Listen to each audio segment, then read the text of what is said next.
ওর কোমরেও শক্তি আসে না, যে নাচে ওর বডিতেও শক্তি আসে না, আর যুবক তো আসেই না।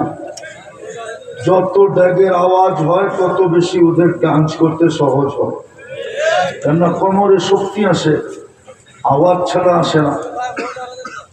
আর ওয়াজের ভিতরে মনোযোগ লাগে, আওয়াজের দরকার হয় না। আমি প্রমাণ দিব, ১.৫ লক্ষ সাহাবা যখন ছিলেন, লাউড স্পিকার কোথায় ছিল? বলুক না ফেনুয়ার, 2 দেলোয়ার সাহেবের বাড়ি তো এখানে, ঠিক না? বর্তমান দেলোয়ার আর অতীত দেলোয়ার, দুজনের বাড়ি তো এখানে, ঠিক না? কোথায় লাউড স্পিকার ছিল জিজ্ঞেস করেন? একজন সাহাবা শোনে না এই কথা বলতে পারবে? কেন? এইখানে মনোযোগ ছিল, এইখানে স্পিকার আছে, মনোযোগ নাই। এই জন্য আমাদের জীবনে চেঞ্জ আসে না। মনোযোগ দিয়ে যদি শুনতো তাহলে কোরআনের কথা সত্য হতো, সামি'না ওয়া আতা'না। শুনতে দেরি, মানতে দেরি হতো না। আজকে আমাদের এই দুরবস্থার কারণ তো এটি, নাইলে একজন যেখানে যথেষ্ট ছিল। ওই ময়দান আমি চিনি, আমাকে চিনাইতে হবে না। এটা মনে করেন না যে আমি ঢাকার থেকে এখানে চলে আসছি। আমি দুনিয়া ঘোরার পরে বাংলাদেশে নামছি, এর আগে বাংলাদেশে নামি নাই। ওই ময়দান আমি চিনি। ৬০,০০০-এর মোকাবেলায় বলছিল আমি একা যথেষ্ট। আওয়াজ না, আওয়াজ না, কেউ আওয়াজ করলে ভাববো ওনার কান্দে শয়তান বসা আছে। কেননা শয়তান চাবে না আজকে পুরস্কার নিয়ে উঠুক। শয়তান চাবে চিরাচরিত ওয়াজ শুনে শুনে উঠুক, আমার কোনো আপত্তি নেই, কিন্তু পুরস্কার যেন না নিয়ে ওঠে। কেননা পুরস্কার নিয়ে উঠলেই তো ওর পুরো পরিশ্রম জলাঞ্জলি সব মাটিতে মিশা যাবে। এই জন্য ও চাবে না যে পুরস্কার যেন নিয়ে উঠতে না পারে। ওয়াজ শুনুক সারা রাত্র, শয়তানের কোনো আপত্তি নেই। শয়তান জানে এই ওয়াজে কোনো কাজ দিবে না, শুনতে থাকুক, শুধু কানের মজা হবে। আমার সুর নাই তো, আমারটা তো কানেও মজা হবে না। এই জন্য ধ্যান দিয়ে শুনতে হবে। সুর থাকলে হয়তো কানে মজা দিত, আমার তো সুরই নেই। মানুষ বলে আপনার বয়ান শুনি আমি হাসি, যে আমার আওয়াজ তো আমার কাছেই পছন্দ না, মানুষ কি শুনে?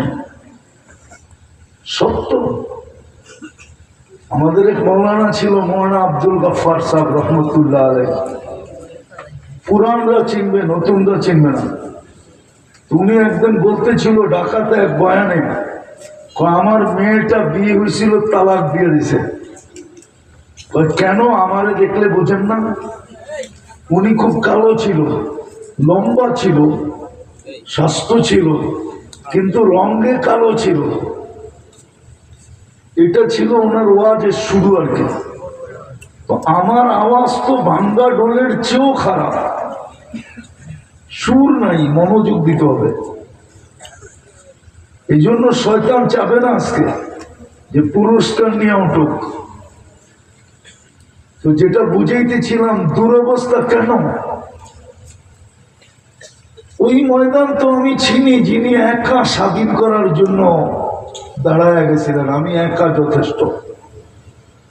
৬০,০০০-এর মোকাবেলায়, ইতিহাসের কথায় আছে, ওরে সবাই হাতে পায়ে ধরে ৬০ জন দিয়ে দিছেন। বলছে এত বড় দুঃসাহস দেখানো ঠিক না, পারবা তুমি, মানি, কিন্তু ৬০ জন নিয়ে যাও, নাইলে দুনিয়া হইতে পারে তোমারে খোদাও বইলা হইতে পারে। ৬০ জন, ৬০,০০০। ওই ময়দান আমি চিনি, আমাকে চিনাইতে হবে না। দুরবস্থা কেন? কেন দুরবস্থা? এটাই দেখাইতে চাইতেছি। দুরবস্থা হবে না তো হবে না কেন? 250 কোটি হোক না 800 কোটিও যদি মুসলমান হয়ে যায়, বর্তমান প্রেক্ষাপটে আল্লাহ সাহায্য করবে বলে মনে হয় না।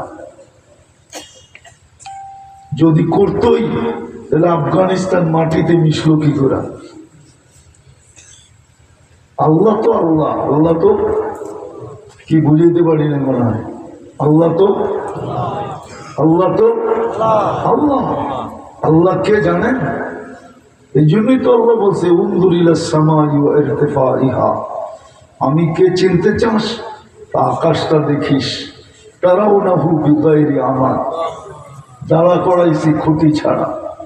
একটা না সাবা সামাওয়াতিন তিবাকা, একের পর এক 7টা, প্রত্যেকটা একরকম বড় না। উলা আমামা সামি কাহালকাতিন ফিল ফালা।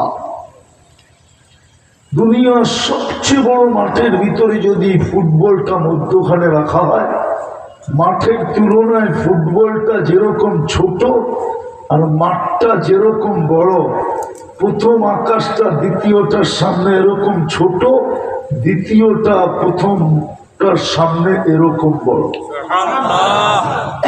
কাযালিকা কুল্লু সামাওয়াত, এরকম প্রত্যেক আকাশ দ্বিতীয়টার সামনে ফুটবল, আর দ্বিতীয় আকাশ দুনিয়ার সবচেয়ে বড় মাঠ। 7টা দাঁড়া করে রাখছি আমি, ওই আল্লাহ।